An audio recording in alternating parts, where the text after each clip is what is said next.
j'ai grandi à moins de 500 mètres de l'église. J'étais enfant de chœur avec des missionnaires spiritains qui étaient alors en soutane parce que c'était comme avant le Concile Vatican II. Et j'ai servi la messe tout en allant à l'école parce que les pères missionnaires avaient une école dans le village. Et c'est comme ça que ma vocation est née. Mes parents chrétiens, mes frères et sœurs chrétiens aussi, nous étions dans une ambiance dont on habitait le village de la mission, comme on dit chez nous. Les plus marquants, c'est d'abord ce cheminement pendant le second cycle. Surtout, on était de la 6e en terminale, ça a baissé de 33 à 3. Et après la classe de terminale, j'étais le seul à entrer au grand séminaire. Et pendant ce temps, je me demandais est-ce que moi j'étais vraiment bien indiqué, parce qu'il y a des camarades qui étaient plus intelligents que moi, qui étaient peut-être plus vertueux que moi, mais je sentais cet appel depuis ma tendre enfance pour répondre à Dieu.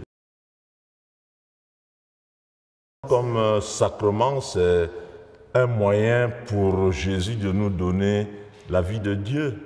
Nous sommes tous pécheurs. Et moi, je crois que si notre religion chrétienne, c'est une religion de la réconciliation de l'homme avec Dieu, ben, la réconciliation, c'est un sacrement très important. Malheureusement, il n'est pas toujours vu de la même manière par nos contemporains, c'est dommage.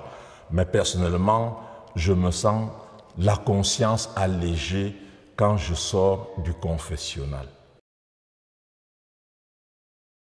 Je veux peut-être vous décevoir, moi je n'écris presque jamais mes homélies. J'écris lorsqu'on me demande de prêcher à une profession religieuse ou peut-être à une ordination, comme ça peut arriver quand l'évêque me fait cette confiance.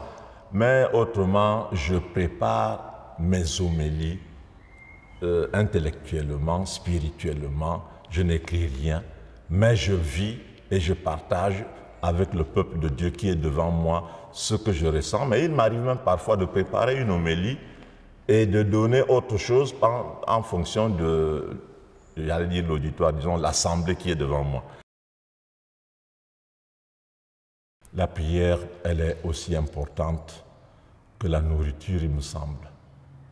Et bien sûr, nous autres qui avons été moulés dans les maisons de formation, c'est justement ça aussi que ça veut dire. Il faut savoir qu'on ne peut pas aller à Jésus, être avec Jésus, être fidèle à cette vocation de prêtre si on ne reçoit pas quelque chose d'autre que l'humain ou le naturel ou le matériel. D'ailleurs, il a dit, sans moi, vous ne pouvez rien faire. Sans Eucharistie, sans la prière des heures, etc., ma journée est comme une journée qui n'a pas de soleil.